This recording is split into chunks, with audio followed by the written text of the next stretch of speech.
Morning students. Chemical kinetics में आपको हमने expression of rate of reaction with respect to different reactants और products ये आपको बता दिया था। न्यूमेरिकल हम छोड़ के गए थे आपको, वो आपने कर ही लिया होगा। नेक्स्ट टर्म आती है चैप्टर की most important, molecularity and order of reaction. Chemical kinetics chapter की सबसे most important heading, molecularity and order of reaction. देखिए दोनों में क्या difference.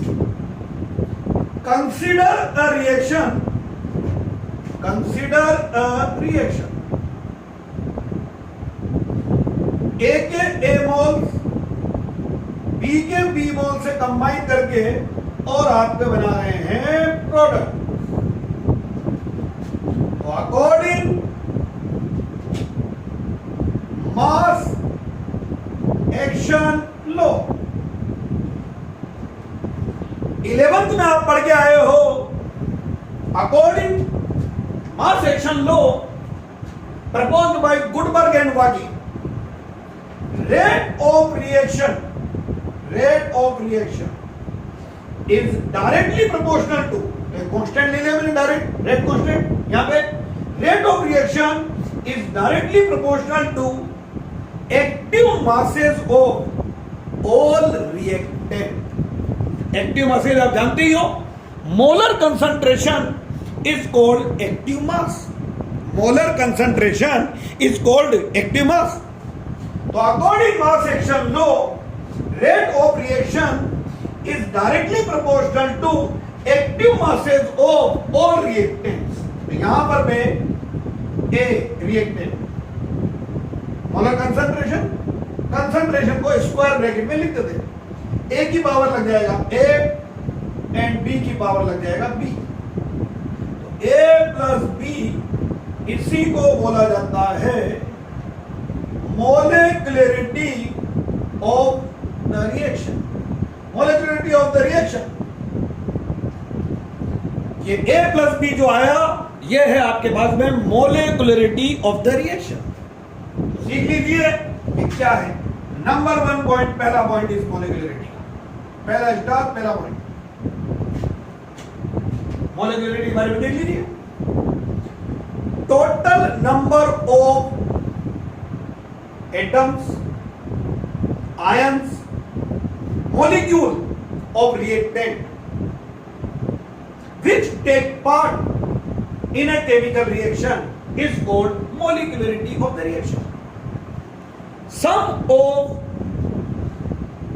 all atoms, molecules or ions of reactant which take part, और कीजिए, which take part in a chemical reaction is called molecularity of the reaction। Number 2 point, it is a theoretical data। molecularity can be calculated by chemical reaction। आप chemical reaction को देखोगे और chemical reaction को देखने के बाद वहां पर जितने भी आपके पास में रिएक्टेंट हैं उनका सम कर लीजिए, वही आपकी मोलिकुलरिटी हो जाएगी। तो it is a theoretical data. Molecularity can be calculated by chemical reaction. आप इसको केमिकल रिएक्शन से कैलकुलेट कर सकते हो। Number 3 point, it can not be zero. Molecularity can not be zero, कि जीरो हो ही नहीं सकता। अगर ये जीरो हो गई तो बोलो रिएक्शन में जो पार्टिसिपेट कर रहे हैं रिएक्टेंट वो जीरो, तो इसका मतलब कि कौन रिएक्ट कर रहा है। तो molecularity can not be zero. Number 4 point, it can not be fractional. ये फ्रैक्शनल भी नहीं हो सकती। क्यों? क्योंकि हाफ मॉलिक्यूल कैसे पार्टिसिपेट करेगा। तो it can not be fractional, ये फ्रैक्शनल भी नहीं हो सकती। नेक्स्ट पॉइंट, इसको आपको डिटेल में समझाएंगे। Molecularity only applicable on elementary reaction। क्या होती है एलिमेंट्री रिएक्शन, आगे आएगा आपके नेक्स्ट पॉइंट में समझाएंगे। Molecularity is applicable only elementary reaction, it is not applicable on complex reaction. ये कॉम्प्लेक्स रिएक्शन पे आप इसको अप्लाई नहीं कर सकते। और आखिरी पॉइंट है 6 वाला, molecularity do not give any information about mechanism of the reaction. Molecularity do not give any information about the mechanism of the reaction. तो दोबारा डिफरेंस आता है आपके, difference between molecularity and order of reaction. तो molecularity के आपके point बताएंगे, sum of all reactant, sum of all atoms, molecules और ions of reactant which take part in a chemical reaction is called molecularity of the reaction. Number 2, it is a theoretical data. A theoretical data which can be calculated by chemical reaction. It cannot be zero. It cannot be fractional. It is applicable only elementary reaction. Or that molecularity do not give any information about mechanism of the reaction. तो फिर इसी reaction के बारे में आते हैं दोबारा से। अब अगर आपने इसकी डे 1 की वीडियो देखी है केमिकल काइनेटिक्स की, तो केमिकल काइनेटिक्स की आप फर्स्ट वीडियो में देखिए रेट ऑफ रिएक्शन क्या बताया था हमने। अगर आपको याद है रेट ऑफ रिएक्शन, तो रेट ऑफ रिएक्शन में हमने आपको बताया था change in concentration of reactant और product in a unit time is called rate of reaction. तो रेट ऑफ रिएक्शन तो उन रिएक्टेंट मॉलिक्यूल पर डिपेंड करेगा जिनकी कंसंट्रेशन चेंज होगी टाइम के साथ। अगर किसी रिएक्टेंट की कंसंट्रेशन में चेंज नहीं हो रहा है तो rate of reaction is equal to change in concentration of reactant और product over time taken in this change. But अगर किसी रिएक्टेंट की कंसंट्रेशन में चेंज ही नहीं हो रहा है तो रेट ऑफ रिएक्शन उस पर डिपेंड नहीं करेगा।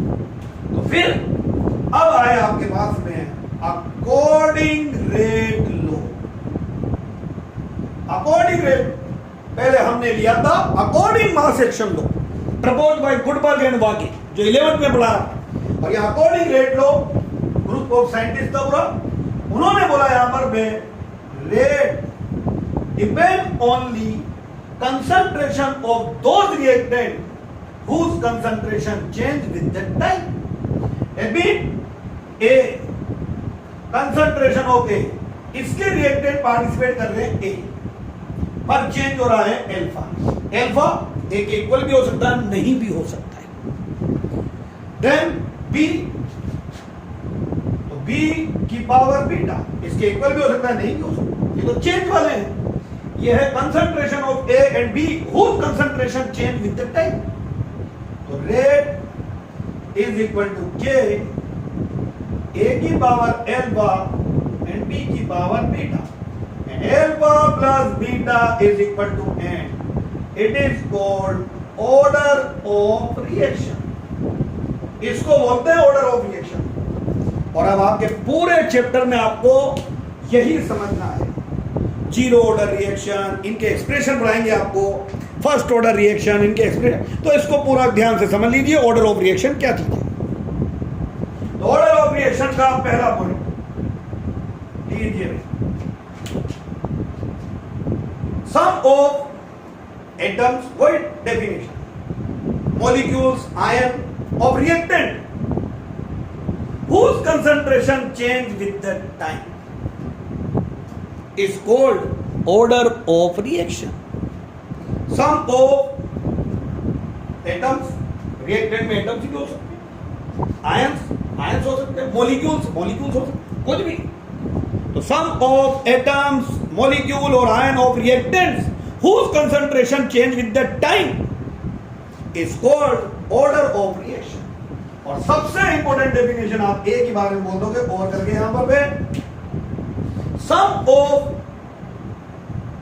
Of power of concentration in rate law expression is called order of reaction. Sum of power of concentration in rate law expression.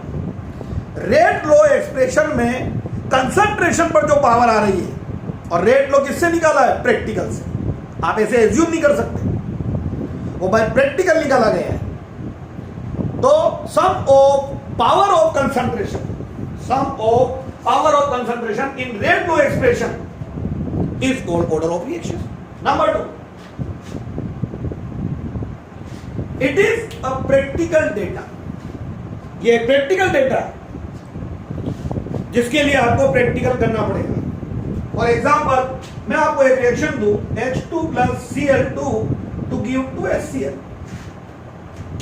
इसको देखते ही 1 मिनट में बच्चा बता देगा कि सर इसकी मोलिकुलरिटी 2 है, क्योंकि हाइड्रोजन का 1 और क्लोरीन का 1 मॉलिक्यूल पार्टिसिपेट कर रहा है, तो molecularity 2. But order of reaction हमें क्या पता, प्रैक्टिकल करना पड़ेगा. किसकी कंसंट्रेशन में चेंज हो रहा है हमें क्या पता. तो इसके लिए जब प्रैक्टिकल होता है बताएंगे आगे, तो दोनों की ही कंसंट्रेशन में कोई चेंज नहीं होता. It is a zero order reaction. क्यों? सॉरी, जितनी हाइड्रोजन यहां इनिशियल होती है, रिएक्शन के बाद भी उतनी हाइड्रोजन होती है, और जितनी क्लोरीन पहले होती है बाद में भी होती है. तो it is a practical data. ये प्रैक्टिकल डेटा है and can not be calculate by reaction. Chemical reaction से आप इसको कैलकुलेट नहीं कर सकते. Number 3 point, it can be zero. ये जीरो भी हो सकता है, ये जीरो हो सकता है. It can be zero. Number 4, it can be fractional. ये फ्रैक्शनल भी हो सकता है. Number 5 point, order of reaction is applicable on elementary reaction as well as complex reaction. इसको आप एलिमेंट्री और कॉम्प्लेक्स रिएक्शन दोनों पर अप्लाई कर सकते हो. और 6, जो आपके बहुत आगे काम में आएगा, हेलो एल्केन हेलो एरीन. ये वाला चैप्टर मैंने आपको पढ़ा दिया है. SN1 SN2 रिएक्शन पढ़ाई थी, तो वहां जो SN1 था 1 ऑर्डर ऑफ रिएक्शन था, SN2 वो 2 ऑर्डर ऑफ रिएक्शन था. तो याद आ जाएगा. बोलिए यहां पर it gives information about slowest step, rate determining step of the mechanism of the reaction. It gives information about slowest step of the reaction, rate determining step of the reaction. तो order of reaction आपको किसी भी reaction की mechanism के slowest step जो है, उसका जो रेट डिटरमाइनिंग स्टेप है, उनकी नॉलेज देता है. ये ऑर्डर ऑफ रिएक्शन. क्या बताया मैंने? सम ऑफ एटम्स, आयन और molecules of reactant whose concentration change, practically पता लगाओगे, with the time is called order of reaction. या बोल सकते हो sum of power of concentration in rate law expression is called order of reaction. It is a practical data. It can be zero, it can be fractional, applicable on elementary as well as complex reaction, and it gives information about slowest step, rate determining step of the mechanism. तो दोनों term हो गए, दोनों में difference. इसके बाद आगे आपको नेक्स्ट वीडियो में बताते हैं. Thank you.